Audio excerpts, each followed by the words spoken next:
I want to talk about the pure, unmitigated idiocy of ignoring the best available medical advice and keeping schools closed to satisfy teachers' unions. We've seen plenty of examples of overreach in recent days, from Queensland banning 4 pilots doing a flyover in tribute to Anzac veterans, to New South Wales beaches being closed because people were, shock horror, sunbathing and loitering on the sand. God forbid people trapped in tiny apartments would want a few minutes of fresh air and sunshine on the beach. Then there's Victoria's utterly irrational bans on fishing and golfing, which are deemed safe elsewhere, but not in Dan Andrews' socialist utopia, where this week health officials trotted out hysterical modelling that claimed there'd be tens of thousands of dead Victorians if they hadn't taken drastic action.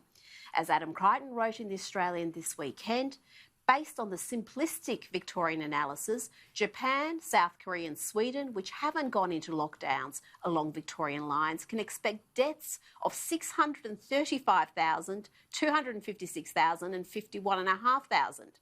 These nations, all flirting with catastrophe, according to Victoria, have respective death tolls so far of 330, 240 and 2021.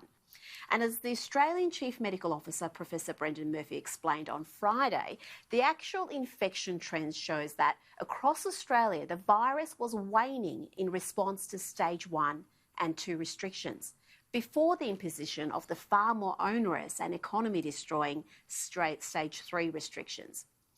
We are told to listen to the science, but when we have state governments completely disregarding that science and the advice of the country's foremost medical experts in order to appease the teachers' unions, all primary and secondary schools should be open, with kids in a traditional classroom setting being taught by a teacher, not looking at a screen.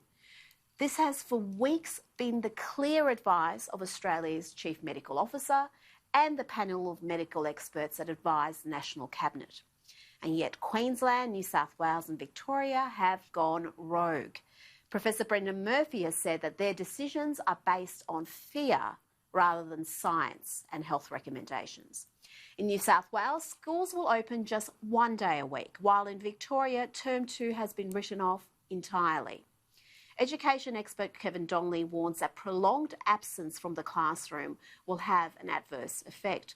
He said, "We are already falling behind in all the international testing. If kids are away from school any longer, it's only going to lead to further lowering of national standards." And today, World Vision has warned that schools must reopen to save 1.2 million children who will be further entrenched in poverty, with some lost to the education system permanently. We are saddling Generation Z with enormous national debt. The least we can do is to ensure that they're not further disadvantaged with their schooling.